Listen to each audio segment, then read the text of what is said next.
Good morning friends, मैं doctor Surendra Gupta, consultant neurosurgeon. फिर से हम लोग एक बार स्पाइनल टॉक में बात करेंगे।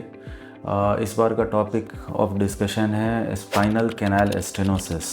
स्पाइनल कैनाल स्टेनोसिस होता क्या है? ये होता है कि जिसमें ये जो स्पाइनल कैनाल है, जिसमें से ये स्पाइनल कॉर्ड ऊपर से नीचे, ब्रेन से नीचे तक, हमारे सेक्रम तक आती है। वो यदि इस कैनाल का डायमीटर यदि छोटा हो जाए, पतला हो जाए, स्टेनोज हो जाए, इसी को स्पाइनल कैनाल स्टेनोसिस कहते हैं।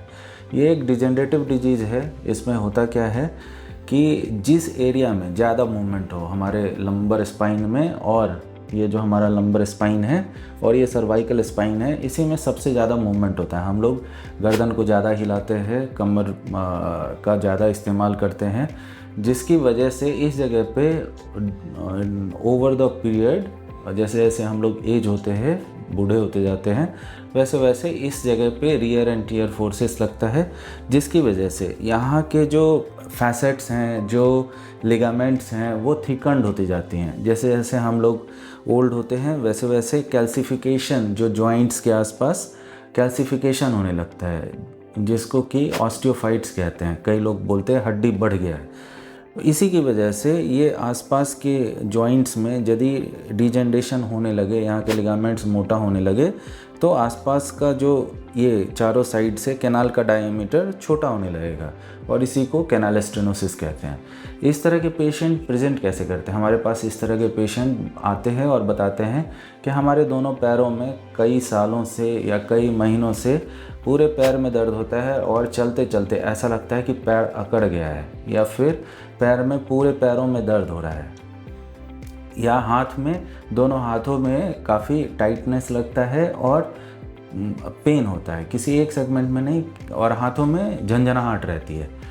इस तरह के पेशेंट का हम लोग डायग्नोसिस, एक तो क्लिनिकल डायग्नोसिस होता है, फिर दूसरा जो उसके बाद हम लोग क्लिनिकली डायग्नोस करने के बाद एमआरआई कराते हैं। एमआरआई करने में ये क्लियर कट पता चलता है कि ये कैनाल का डायमीटर छोटा हो गया है, जिसकी वजह से ये स्पाइनल कॉर्ड दब रही है, या फिर जो नर्व फाइबर्स हैं, ये जो नर्व फाइबर्स यहाँ से निकल रही है, वो दब गई है, जिसकी वजह से पेशेंट को प्रॉब्लम होता है। अभी इसका ट्रीटमेंट स्पाइनल कैनाल यदि छोटी हुई है, नर्व यदि कंप्रेस हो गया है, तो इसको बड़ा करना पड़ेगा। इसको बड़ा करने का तरीका होता है, या तो यदि अर्ली फेज में हमें पता चले तो हम लोग इसको फिजियोथेरेपी से या फिर एक्सरसाइज से इसके कंप्रेशन को हम लोग कम कर सकते हैं, जिससे कि पेशेंट सिम्टोमेटिकली फ्री हो जाए। थोड़ा बहुत यदि स्पाइनल कैनाल का डायमीटर बढ़ जाए या कंप्रेशन कम हो जाए, तो पेशेंट सिम्टोमेटिकली फ्री हो जाता है, उसको पेन रिलीव हो जाता है, थोड़ा बहुत मेडिसिन की ज़रूरत पड़ती है। यदि कैनाल स्टेनोसिस बहुत सीवियर है, तो फिर इसका पेशेंट का सिम्टम को देखते हुए फिर सर्जरी प्लान किया जाता है, और स्पाइनल कैनाल का डायमीटर बड़ा किया जाता है। इसके डिफरेंट तरीके होते हैं, जिसको आप अपने डॉक्टर से डिस्कस कर सकते हैं। वो आपको बताएंगे कि इसके लिए क्या सर्जरी करना पड़ेगा।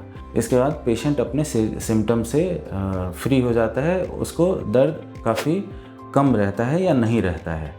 Thank you. इसी तरह की जानकारी के लिए आप हमारे चैनल को सब्सक्राइब कर सकते हैं और देख सकते हैं। हम लोग स्पाइनल टॉक में और ब्रेन टॉक में डिफरेंट बीमारियों के बारे में डिस्कस करते हैं, जिससे आप इन बीमारियों के बारे में जानकारी ले सकते हैं। Thank you.